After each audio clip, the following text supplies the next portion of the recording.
Assalamualaikum warahmatullahi wabarakatuh and welcome back. Thank you for staying with us after the lunch break for our third session of the International Seminar on Islam and Ecological Sustainability. I would like to invite Dr. Fazlun Khalid, a renowned Islamic scholar in sustainability, to deliver his keynote speech. The title of the keynote speech is Sustainability, the Economic of Utility. But before I pass the microphone to him, let me introduce a brief introduction about our speaker. Dr. Fazlun Khalid is the founder director of the Islamic Foundation for Ecology and Environmental Science based on Birmingham, England. He served as Director of Training at the Alliance of Religions and Conservation and as a consultant of World Wildlife Fund. He devoted his life to raising environmental consciousness among Muslims.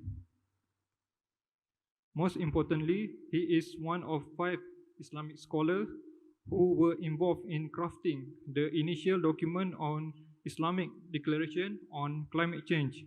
The declaration was released during a symposium on Islam and climate change in Istanbul. It lays out why Muslims should be concerned about the planet and set out a series of demands to world leaders and business community. The declaration was prepared before all nations came together in Paris in December 2015 to reach a global agreement on climate change. Without further ado, I would like to invite Dr. Fazlun Khalid to deliver his speech. Assalamu alaikum warahmatullahi wabarakatuh. Bismillahir Rahmanir Rahim. Wassalatu wassalamu ala al-anbiya wa ashramin. Alhamdulillahi rabbil alameen. Firstly, I would like to thank the Institute for their gracious invitation to come here all the way from the UK and address you. You see, I have to, in a sense, plead guilty on behalf of my generation. In a sense, we participated in creating the problem that you now have to deal with, and here we are coming to tell you to behave not like the way we did. It's not an easy task to do. Also, we had, as we were growing up, we had certain aspirations and ambitions. And these were, to put it in one phrase, a better life. I think you all have that same aspiration. That's why you're here. That's why you're studying. That's why you want your degrees. That's why you want your qualification, so you can get a good job, have a good salary, and what, at the end of the day, if there is not anyone unusual amongst you, to be consumers, to have the best possible life that you can have. And that is, I would say, quite a legitimate aspiration, which we all have. Everyone in this hall has.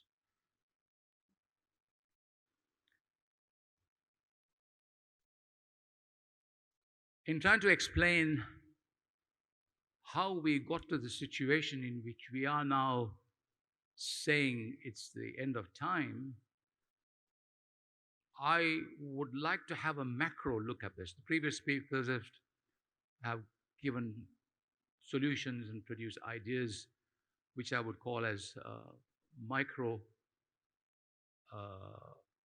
views of situation. I would like to take a wider view on this. And in order to do that, I discovered an ayat in the Quran in Surah Nur, which goes something like this to begin with. Bismillahir Rahmanir Rahim. موج ظلمات في بحر اللج يغشاه موج من فوقه موج من فوقه سحاب. That ayat describes society. And it's to understand it, it says that reality is buried under a dark ocean, above which is another dark ocean, above which is a dark cloud, piled upon piles, and when you put your hand out, you can't see it. I feel that that is where we are now. We are, in fact, struggling with solutions which may be, even if you apply them to the full, it may be too late. I think that's the reality in terms of Dr. Ujang's analysis before lunch. Maybe too late. So here we are, in what can be described as the greatest civilization devised by man, by the human species. Who will disagree with that? We're living through the greatest civilization devised by the human species.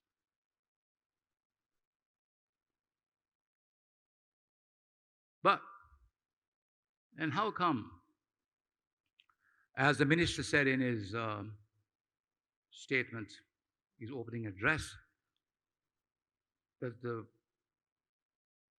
Secretary General of the United Nations was saying that it's too late, that we're not going to deal with it? Or how come that in the Bioscience magazine, December 2018, 15,000 scientists have come to the conclusion that we are not going to make it?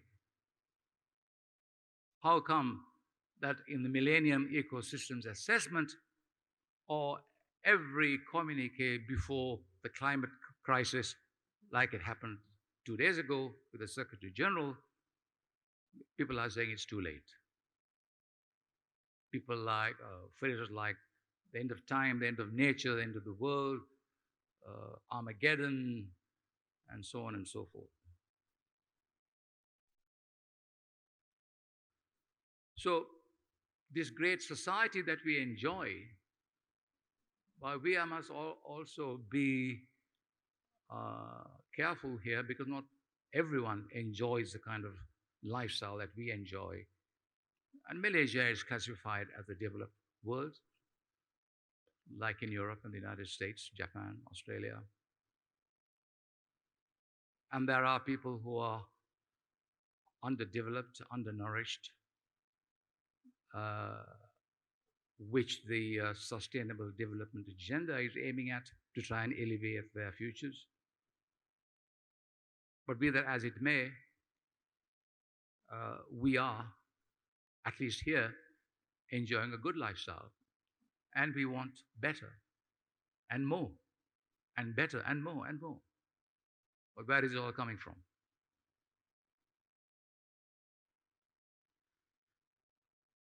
So the other kind of factor I would like to draw your attention to is the aspect of economics, which promises you the good life, is growth. Every politician who wants to come to power promises the electorate something out of the natural world, something that they can give you, which is growth. And growth here is also, in my view, I'm actually, I have to confess, I am not a fan of sustainable development, because it has very fundamental flaws attached to it. And I'll tell you why. This is not to say that the concept as a whole is invalid. This came about, the 17 goals, the Sustainable Development Goals, was introduced just before the Paris Agreement in October, November 2015.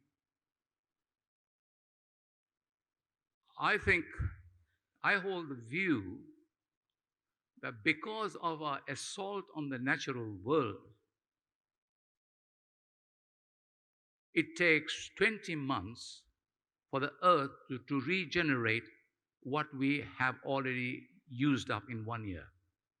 Now speaking, but that is extending all the time. It takes 20 months to regenerate what we have used up in 1 year. That's the current figure. It's also a fact that our assault on the earth, if you like, since the Industrial Revolution, has denuded the earth of its resources, and the earth can give us less and less and less every passing year. But the fact also remains that since the Industrial Revolution, human population has also grown. So let's use some common sense here. So we are trapped into a political paradigm which promises us growth ad infinitum in order to increase our levels of standards of living in a declining resource base coupled with an increasing population demand. Now, how is that going to square up?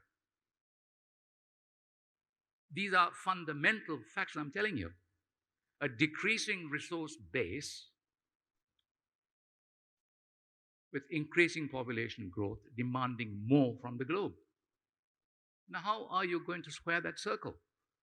This is the challenge that we are leaving you.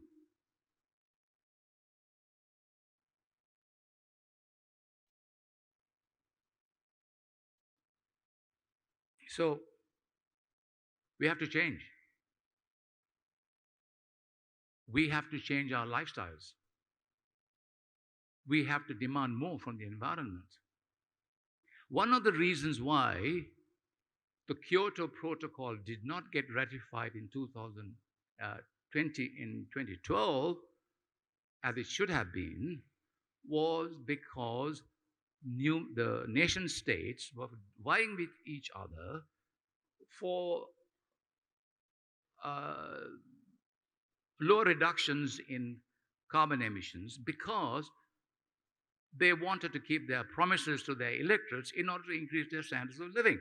But increasing standards of living were the promises the politicians made to the local electorate, but they can't go home and say to the people, well, I agreed in COP so-and-so to reduce carbon emissions, therefore I have to cut your living standards. Now that politician will not get elected. Because the whole political paradigm is about growth and better life and better life. So how do we define a better life? I'll come to that later on. So I'm just giving you, I sort of dug deep and asked these very fundamental questions about the reason why Homo sapiens, this intelligent species, has got itself into this trap, which I call the progress trap. How did we get here? So that's those questions, the ones I've been asking, which I wanted to tell you about, and which I hope you will consider. So, to make sense of the challenges we face today, we need to elevate our level of consciousness to another plane of reality. Got to think different. Got to think differently. We cannot continue to think like the way we've been doing because it's dangerous times. We need fresh thinking to free ourselves from the modern mindset that has locked us into a destructive linear process, whereas the reality of existence is cyclical. Nature, Allah created the universe cyclical. We have the rain cycle, the carbon cycle, the oxygen cycle, the rhythm of the 5 daily prayers depending on where the sun is on the horizon, the regularity of the moon cycle, the autumns, the summer, the spring, the rainy season, the monsoon, they come in cycles. But the whole global environmental ethic is a linear process. It cuts across everything that we know. It cuts right across it. That has been our lifestyle. That has been our existence. That is the way we are taught. That is what academia is about. That is what qualifications is about. That is what jobs are about. So we need some, if you want to get out of this, we need some kind of radical thinking to move into another zone which would take us back to the reality of a cyclical universe. But this process is linear. It cuts across. It's unreal. It is not Quranic.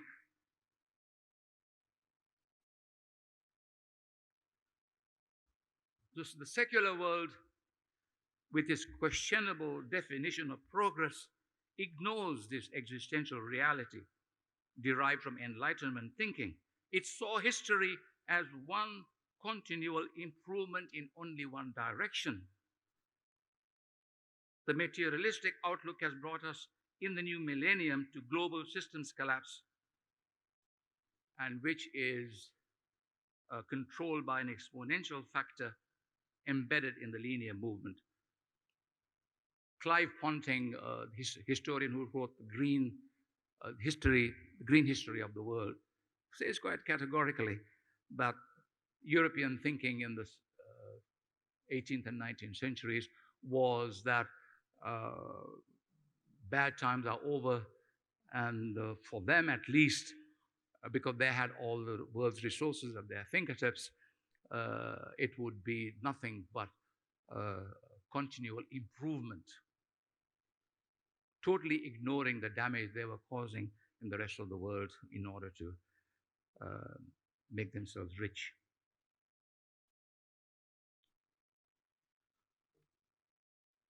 So, at the Industrial Revolution, world population 1750, since the ice receded about 12,000 years ago, was about 500 million. In 1750.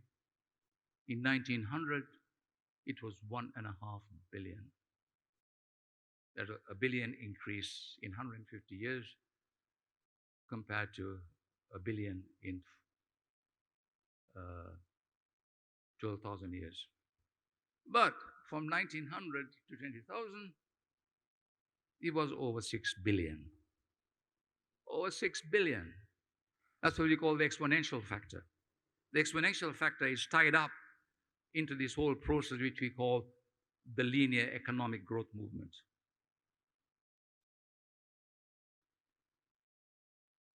So there is also something else that we have sort of lost, which what I call the primary reality of connectedness.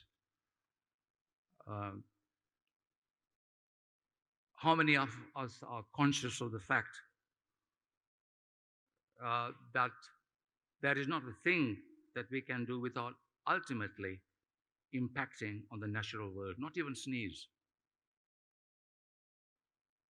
Our gathering here and me speaking to you is an impact on the natural world. I've traveled from the UK. This is an energy-intensive situation. You cannot do anything. I'm glad I'm here, I'm talking to you. What I'm saying is that nothing can do without energy. We have lost sight of the reality that we are deeply embedded in the natural world. That is a consciousness that we do not have. It is not taught. It is not taught. It's not enough to teach the 5 principles to young Muslims in madrasas. We need to go back to teaching what the world is all about. Why do you say Alhamdulillahi Rabbil Alameen? Rabb of the universe. So where is that concept? Where is the wide screen that we should be seeing? The deen of Islam is cinemascopic. You should look at the wide screen. Start with the 5 principles, which is personal. Then you move outwards. Look at the vision that Islam has to offer you. So we have lost sight of the reality that we are deeply embedded in the natural world. Muslims, in common with other faiths, have abandoned this reality and survive today mainly in their private ritualized forms. The loss of biodiversity today is alarming, but we need to remind ourselves that there has been a massive loss of cultural diversity in the past 500 years. Nobody wants to talk about that. We're talking about don't cut the forest down because the loss of biodiversity. Fine, that is good. Don't cut the forest down, the loss of biodiversity. But what about cultural diversity? Who destroyed that? Why am I here speaking to you in English? So it is the very same cultural diversity that protected biodiversity. So we have another linear model imposed upon uncountable cultures that were able to, or once protecting the environment or lived in harmony with it. And now we are talking about the loss of biodiversity, which is a direct consequence of the linear economic model because we all go shopping.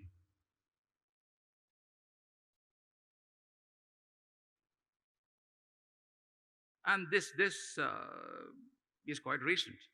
If you want to go back to the voyages of Vasco da Gama and Columbus, it was 500 years ago. If you want to go back to the Industrial Revolution, it was 1750, 250, 300 years ago. It's quite recent.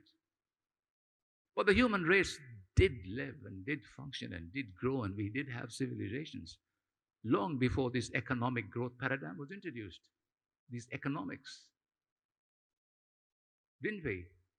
Look at the past civilizations. But this civilization has destroyed hundreds of cultures, dozens of other civilizations, and now we are one, globalized.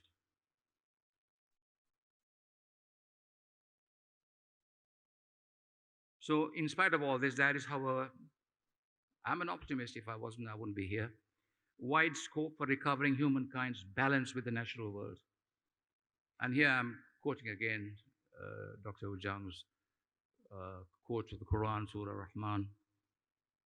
Allah set up the balance so that you may not exceed in the balance. Weigh with justice and do not fall short in the balance.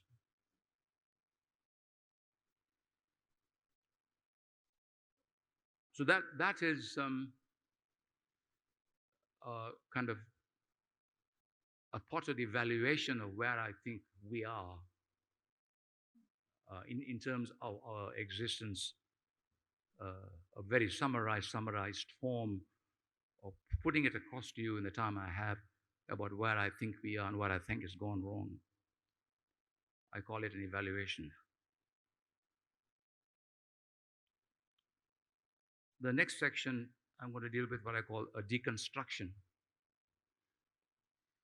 We are now governed by a hegemonic global political economy which has assumed the proportions of belief. The linear process I referred to earlier promises heaven and earth whilst at the same time proceeding to destroy us with it. The Global Footprint Network observes since the 1970s, humanity has been in ecological overshoot. It now takes the Earth 20 months to regenerate what we use in 1 year.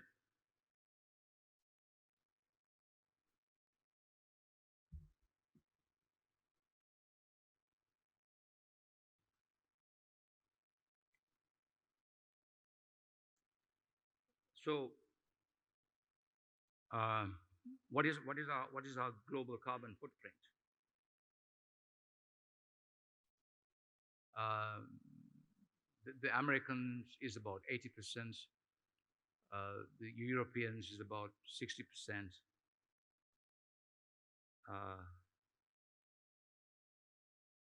And the Malaysians heavy footprint is about 50%, which is quite heavy. The sustainability agenda does not deal with the unsustainable behavior of the rich developed world. So the sustainability is addressed at the lower end of the spectrum, which is not a bad thing. Of course, it needs to be. But this raises other questions like, is there a limit to prosperity? How prosperous do we need to be? Are there any prospects of global equity where we can all have fair shares of the gifts that nature provides us?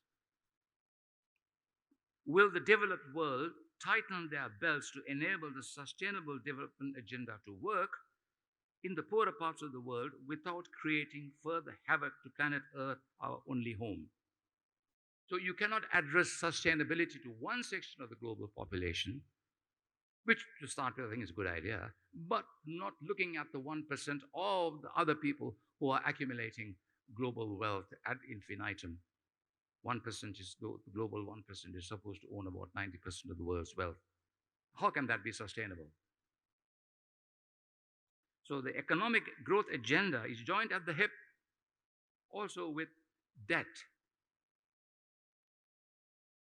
The Organization of Economic Cooperation and Development reports that corporate debt, and I quote, poses threat to global economy. It is estimated that 13 trillion and growing. It was 2017 figures. The International Monetary Fund reports that global debt has reached an all-time high, and it is 184 trillion in nominal terms, the equivalent of 225% of GDP in 2017.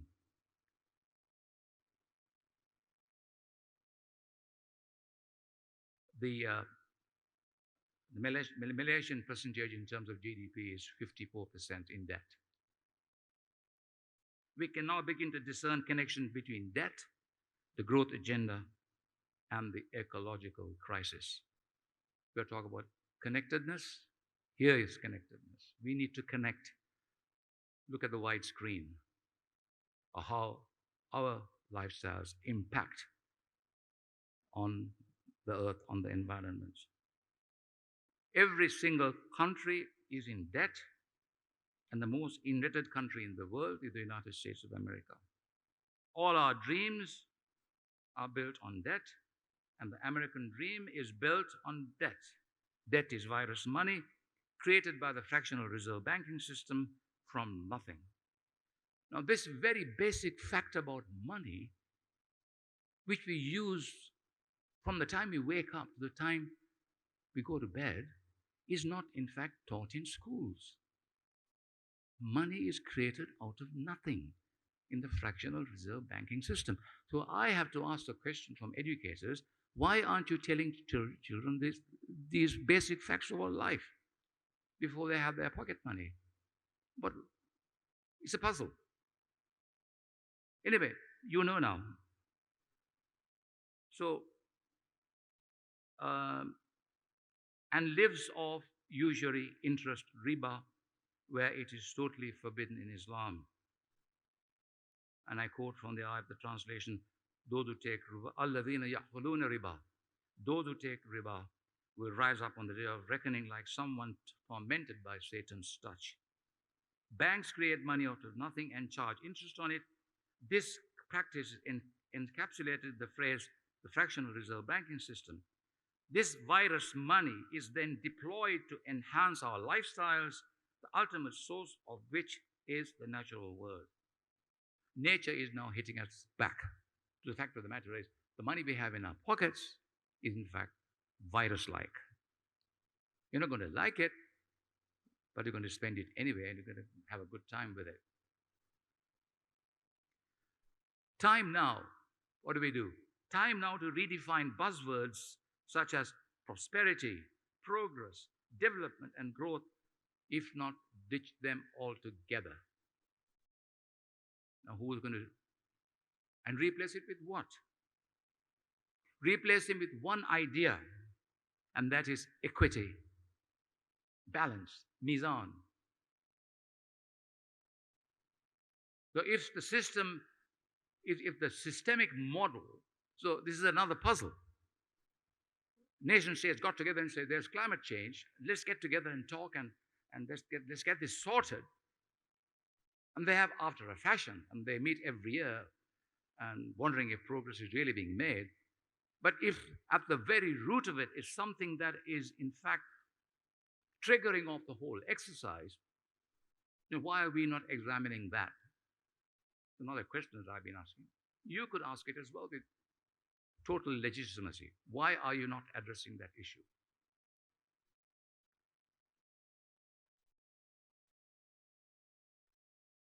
So I'm not alone in this. It may sound absolutely mad and radical, but think about it. I'm asking you to think about it. This is the conversation that started, but there is no time to waste. Just think about it.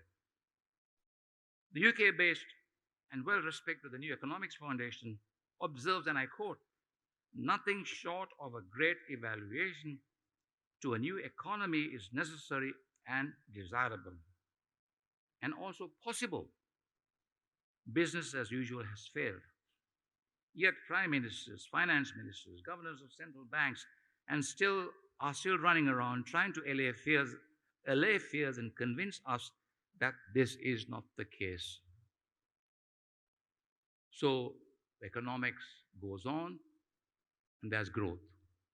Let's all increase our standards of living and then worry about water or the climate or biodiversity or poisons in our bodies or plastic. But let's go shopping. The problem is systemic. And for now, we are merely tinkering with technicalities. Lifestyle change based on a real monetary transaction is now urgently called for if we are to avoid planetary collapse. A short form for this is, regardless of what form of economic advancement you choose, whether you, I have an equation, P plus D equals P plus D, progress plus development equals pollution plus destruction. There's room for argument there, if you want to. So that's the deconstruction. What about reconstructing? And I've taken an Islamic perspective on this. Allah says in Quran, "Remember me standing, sitting, reclining, and consider the creation of the heavens and the earth." Samawat wal ard. What does that mean? It means be conscious. Be conscious, connect. I say we are the disconnected people. Connect with the wind, the stars, the moon, the trees, the ants, the spiders. Connect with them. They're all part of the same thing. We are part of that process. We were there once, but now we are here. Environmentalism, although not expressed as such, is deeply embedded in the Quran. It is, at its very simplest, following the Sunnah of Rasul. See, when I started this work 40 years ago, "Oh, Brother Khalid, what are you doing? Islamic, this is nature worship." That's as far as their knowledge went, you see. But the Rasul Sallallahu Alaihi Wasallam came to teach good behavior. Environmentalism as such as a thing did not exist then. It did not exist in the Western world until Rachel Carson published a book called Silent Spring in 1962. Then everybody began to become environmentally conscious. And universities did not have environmental degrees until late in the 1970s and the 1980s. It was not known then. This is not to say that the natural world were not taught. Botanics and all these subjects were not taught. Poets were eulogizing nature all their lives. But I'm talking very specifically about a human-related problem which created an ism. It became environmentalism. So why hasn't Islam got environmentalism? Because Islam does not need it. Because Rasul Sallallahu Alaihi Wasallam said, behave well with each other and also with the trees and the animals, behave well with them. So you don't need environmentalism, but now we have it. In a sense, we are stuck with it. So, that it is as simple as that.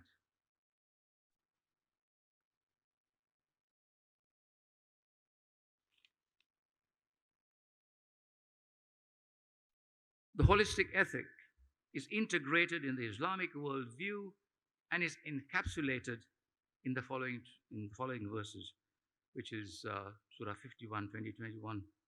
وَفِي الْأَرْضِ آيَاتٌ لِلْمُوقِنِينَ وَفِي أَنفُسِكُمْ أَفَلَا تُبْصِرُونَ. 51, 2021. There are signs on the earth for people with certainty, and in yourselves as well do you not then see. Ayat fil ard, there are signs on the earth. The term signs, ayat, in the Quran describes the natural world, which scholars refer to as the natural Quran, the ontological Quran.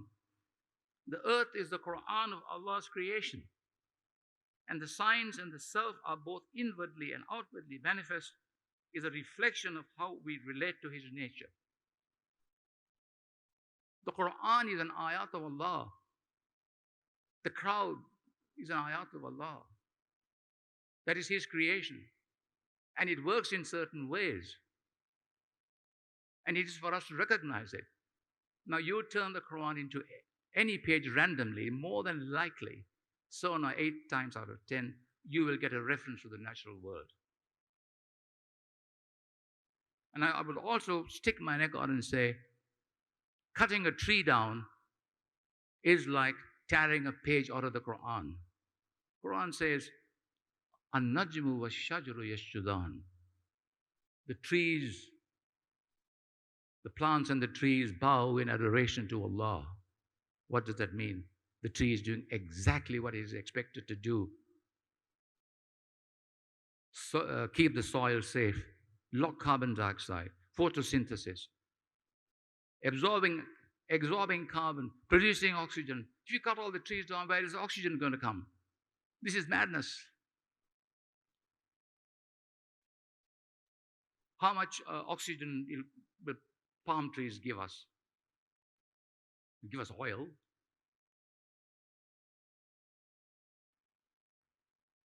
So Allah also says there are signs out there, ayatul ard, and signs in the self. What are the signs the inner signs tell you about Allah's creation and to connect with His world? So we've been struggling. The foundation I set up officially in 1997, but we've been working long before that. And we devised training techniques, and one of the biggest successes we had, and we knew we were working on the right lines when we were invited by WWF and American Care International, because there were fishermen in Zanzibar dynamiting coral reefs. Poor fishermen. They couldn't waste time, again, the big trawlers come and overfish the ocean, they're left with nothing.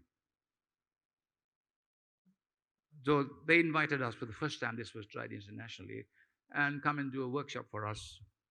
And we did. And it was based on 4 principles in the Quran. Tawheed, Mizan, Fitra, Khalifa. Tawheed, the unity principle. Mizan, the balance principle. Fitra, the principle of primordiality of creation. That nature never changes, that it is cyclical, that it functions in a certain way, that gives us the Mizan. And then Khalifa, the responsibility principle. We do workshops. It took us 48 hours. At the end of that time, the fishermen stopped dynamiting. So one of the NGOs came to me and said, Mr. Khalid, what have you done? I said, what? What do you mean? I said, you done in 2 days what we couldn't do in 4 years.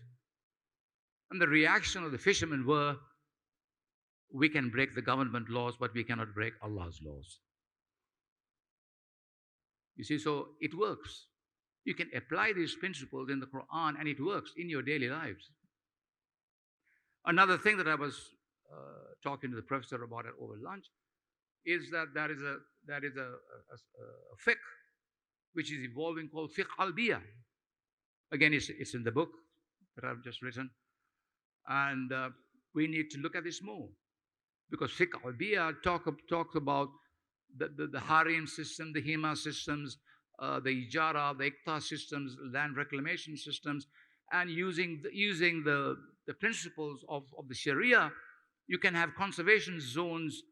You can have zones to protect species, to protect wildlife. All these things are possible. We need to begin to examine them and try and put them into practice.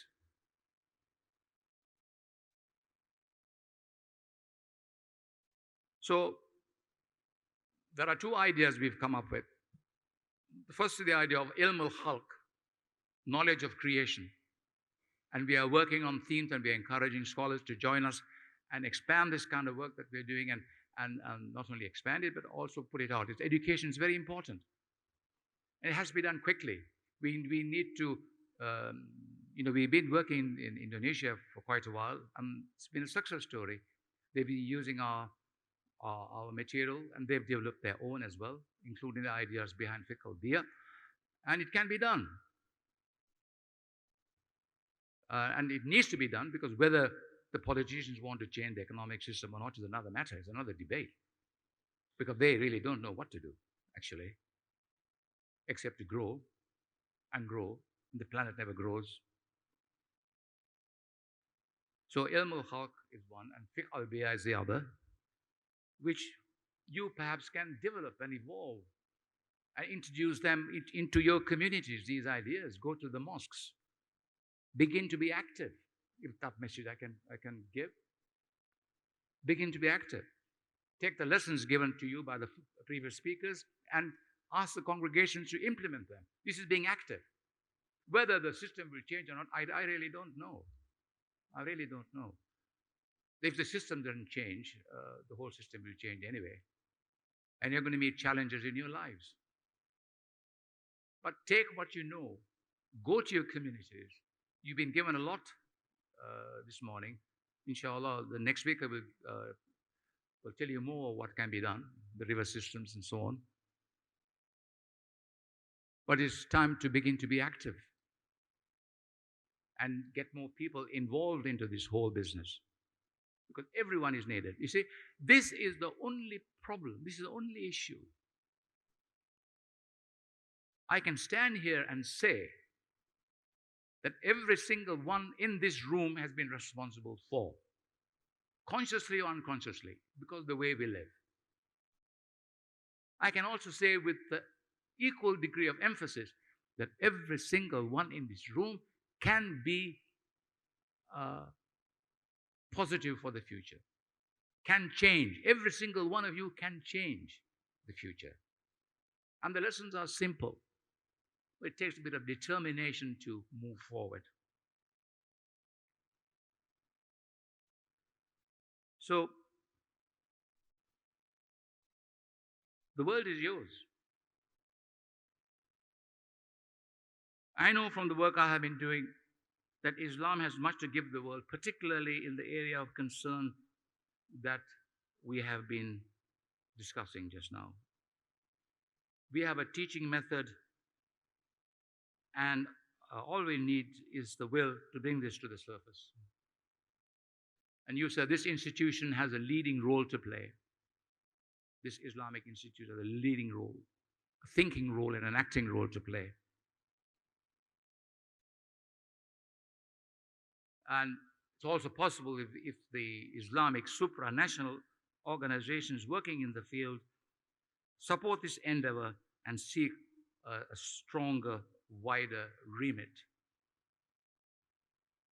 So, in a sense, because of what I've told you, Muslims really have the opportunity now to regain the global initiative. Because we have a lesson, we have lessons to offer the world. And we need to give leadership. and that is our responsibility. Assalamu alaikum warahmatullahi wabarakatuh. Thank you very much for your illuminating keynote speech. I think interactive session open for question for the participants, but due to time constraint, we can only have around 4% to ask Dr. Fadlun Khalid. Please raise your hand and give your name and affiliation. Assalamu alaikum. My name is Aisha Hassan Rashid. I'm a Maldivian student. I'm a student of Islamic studies. Specifically, I have been studying fiqh and usul fiqh, and now I'm focusing on hadith as well. Again, I come from a country that's kind of like on the front line of the climate crisis, I feel. And as a Maldivian, I kind of feel this millennial sort of climate anxiety, environmental anxiety. But what I've always noticed with governments, as you've mentioned as well, is that governments always use that they have promised the electorate these certain progress goals, these development goals that they can't go back on, and therefore and if they do go back on them, they won't get elected again. Therefore, they must do these environmentally damaging actions. Is there a way, and you have mentioned fiqh al-biya as well, is there a way within principles of fiqh al-biya where we can sort of identify what kind of actions the governments or humans in general, not just governments, can take that will obviously have some impact on the environment, but that can be sort of corrected to an extent in a way that ultimately the balance isn't lost? That's my question. That is the question that we are all trying to grapple with, because the governments of today do have a growth agenda, and they are stuck with it. And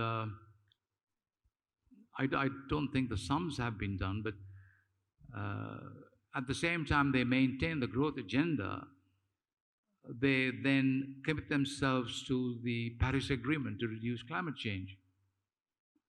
And it still puzzles me how they can then reduce the human environmental impact